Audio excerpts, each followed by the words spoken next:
आपने मेरी रक्षा का वचन दिया और आज मेरे इस यज्ञ की रक्षा अपने वचन का पालन कीजिए श्री हरि। वचन अवश्य दिया था और मैं उसका पालन भी करूंगा। तुम्हारी रक्षा करूंगा मैं दक्ष, किंतु जब तक तुम स्वयं महादेव की शरण में नहीं जाओगे विनाश का ये तांडव चलता रहेगा, बढ़ता रहेगा और अंततः तुम्हें महादेव से क्षमा मांगनी ही होगी। तो सृष्टि के विनाश तक की प्रतीक्षा क्यों कर रहे हो दक्ष? तुम्हारे इस विलंब से सृष्टि के चारों ओर त्राही त्राही मच रही है। जिस संसार के संचालन का उत्तरदायित्व तुम्हारा है, तुम अपने ही हट और अहंकार में उसके विनाश का कारण बनते जा रहे हो। ये तुम्हारे धर्म और कर्तव्य के विरुद्ध है। आश्चर्य तो मुझे इस बात का, जब सारे तथ्य तुम्हारे समक्ष है, फिर भी तुम उसे पहचानने से नकार रहे हो। कहो दक्ष, तुम्हारे मन में क्या शंका है? बोलो। सहस्त्र भुजाओं वाले विष्णु क्या उस अष्टभुजा वाले वीरभद्र का वध नहीं कर सकते? वध, महादेव की प्रतिकृति का वध। अहंकार ने तुम्हें मूर्ख बना दिया है दक्ष। वीरभद्र और पास आ चुका है। उसने हमारे समस्त सैनिकों को पराजित कर दिया। नहीं नारायण, मुझे इस धर्म संकट में न डाल। आप महादेव के अत्यंत प्रिय हैं। जैसे महादेव हैं वैसे ही आप। मैं आपसे युद्ध कैसे कर सकता हूँ? नहीं प्रभु, अधर्म का साथ ना देते हो। मुझे इस संकट में न डालिए। मैं महादेव के आदेश पालन हेतु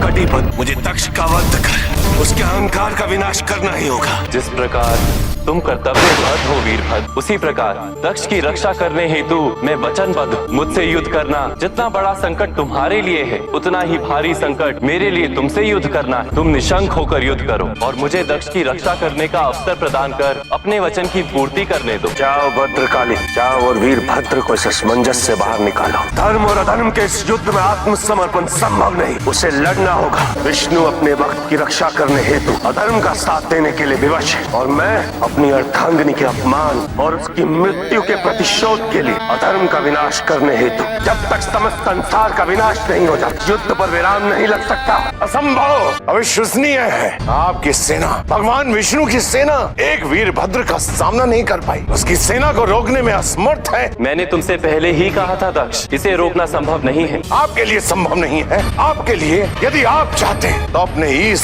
सुदर्शन चक्र से इस वीरभद्र का एक क्षण में वध कर सकते थे, किंतु आपने ऐसा नहीं किया प्रभु। आपने ऐसा नहीं किया। क्या मैं आपसे पूछ सकता हूँ कि ऐसा क्यों? कहीं ऐसा तो नहीं कि आप इसे रोकना नहीं चाहते? कहीं ऐसा तो नहीं कि आपके मन में अपराध का बोध इतना हावी हो गया है कि आप शिव को प्रसन्न करने हेतु जो वचन आपने मेरी रक्षा करने का मुझे दिया था, आप उसे नहीं निभा? अपने आप को सबसे बड़ा ज्ञानी मानते हो, सबसे बड़ा विष्णु भक्त, और ये भी नहीं जानते कि ये सुदर्शन चक्र है क्या? तुम्हें लगता है सुदर्शन चक्र कोई अस्त्र है जिससे मैं जब चाहूं किसी का भी विनाश कर सकता? अरे मूर्ख, सुदर्शन चक्र मेरी कुंडलिनी शक्ति का प्रत्यक्षीकरण है। ठीक उसी प्रकार भद्रकाली और वीरभद्र शिव की ईदा, पिंगला, सुषमा आदि शक्ति का प्रत्यक्षीकरण है। तुम जानते हो यदि मेरा सुदर्शन चक्र वीरभद्र या भद्रकाली से टकराया तो क्या होगा? इतनी भीषण ऊर्जा उत्पन्न होगी कि पृथ्वी तो क्या, संपूर्ण आकाश गंगा उसमें विध्वस्त हो जाएगी। सब कुछ नष्ट हो जाएगा, सब कुछ। और एक तुम्हारी मूर्ता के लिए मैं इस संसार का अंत कदापि नहीं होने दे सकता, कदापि नहीं। हाँ, मैं वचनबद्ध हूँ,